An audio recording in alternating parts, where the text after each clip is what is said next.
नमस्कार दोस्तों, स्वागत है आपका अपने YouTube channel English with Sanju sir में।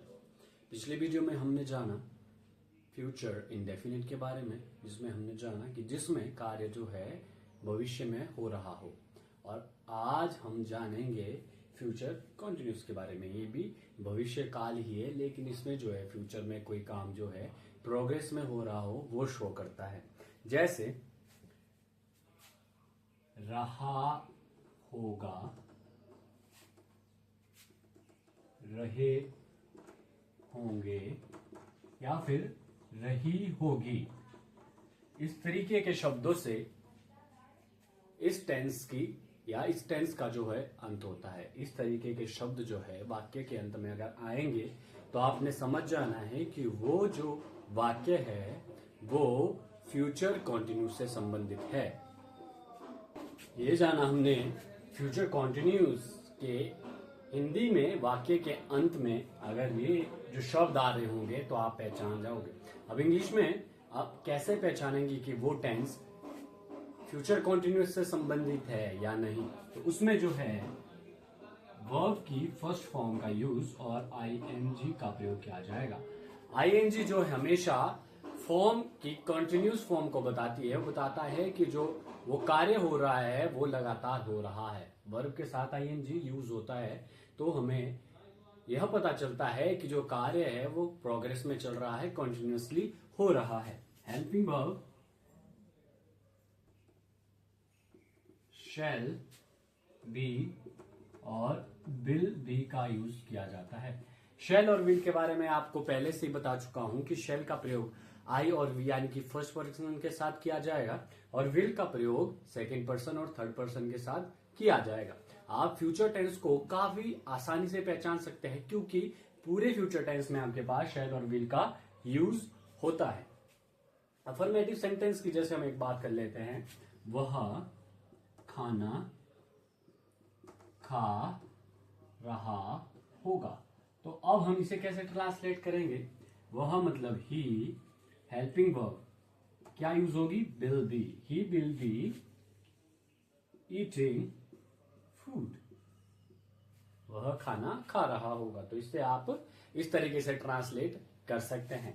सबसे पहले सब्जेक्ट, सब्जेक्ट के बाद हेल्पिंग वर्ब, हेल्पिंग वर्ब के बाद मेन वर्ब की फर्स्ट फॉर्म और उसके साथ आईएनजी का प्रयोग, और उसके बाद जो है आपका कोई ऑब्जेक्ट हो तो उसका प्रयोग किया जाएगा। तो इस तरीके से आप अफर्मेटिव सेंटेंस जो है फ्यूचर कॉन्टिन्यूअस के लिख सकते हैं। तो अब बात कर लेते हैं नेगेटिव सेंटेंस की। नेगेटिव सेंटेंस जो है आप कैसे लिखते हैं फ्यूचर कॉन्टिन्यूअस टेंस में?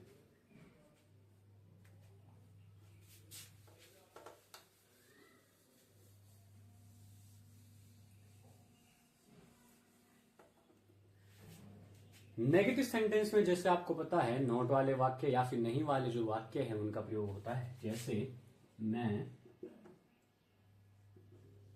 स्कूल नहीं जा रहा हूंगा। ठीक है, तो अब हम इसे कैसे ट्रांसलेट करेंगे? इसे मैं ऐसे ट्रांसलेट करूंगा, I shall not be going to school. अब इसमें जो है नॉट का यूज बी के बाद नहीं, नॉट का यूज बी से पहले किया जाएगा। I shall not be going to school. एक और एग्जांपल देख लीजिए, वह नहीं रो रहा होगा। इसको कैसे ट्रांसलेट करेंगे हम? He will not be crying या फिर वीपिंग। इस तरीके से आप जो है नेगेटिव सेंटेंसेस लिख सकते हैं। अब बात कर लेते हैं इंटरोगेटिव सेंटेंस की कि इंटरोगेटिव सेंटेंस जो है आप कैसे लिखते हैं और कैसे आप उन्हें ट्रांसलेट करते हैं।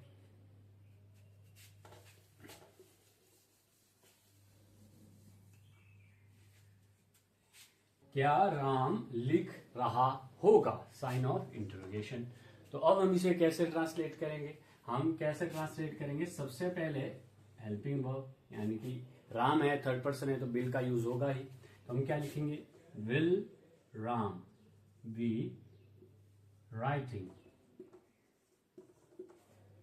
सबसे पहले हेल्पिंग वर्ब के बाद सब्जेक्ट के बाद बी का यूज, और उसके बाद मेन वर्ब की फर्स्ट फॉर्म और आईएनजी, और उसके बाद ऑब्जेक्ट है तो ऑब्जेक्ट का प्रयोग, और फिर साइन ऑफ इंटरोगेशन या फिर क्वेश्चन मार्क का यूज किया जाता है। तो इस तरीके से आप जो है फ्यूचर कॉन्टिन्यूअस टेंस के इंटरोगेटिव सेंटेंस कर सकते हैं।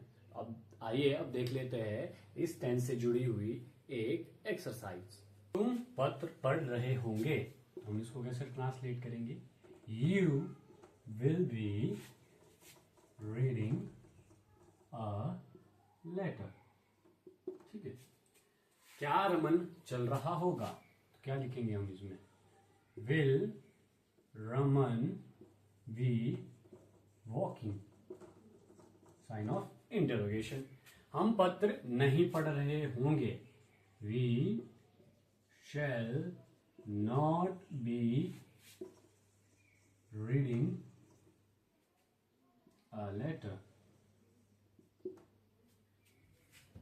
वह काम कर रहा होगा, he will be doing work. क्या वह खाना खा रही होगी? will she be eating food? तो ये थी हमारी 5 वाक्यों की एक छोटी सी एक्सरसाइज। और अगर आप भी इसी तरीके से खुद से वाक्य बनाना चाहते हैं, उन्हें ट्रांसलेट करना चाहते हैं, तो सबसे पहले आपको देखनी होगी फ्यूचर कॉन्टिन्यूअस की पहचान और सीखने होंगे उसके कुछ नियम। उसके बाद जो है आप इस तरीके के जो वाक्य है वो आप खुद से बना सकते हैं और ट्रांसलेट भी कर सकते हैं। उसके लिए आपको वर्ब आनी बहुत जरूरी है, तो वर्ब से ज्यादा फोकस करें और जितना हो सके उतनी ज्यादा वर्ब पढ़िए, उनके मीनिंग जानिए और उनको तीनों फॉर्म में याद कर लीजिए। तो ये था हमारा फ्यूचर कॉन्टिन्यूअस टेंस, और अगली वीडियो में हम जानेंगे फ्यूचर परफेक्ट के बारे में। तब तक आप बने रहिए इंग्लिश विद संजू सर के साथ। धन्यवाद।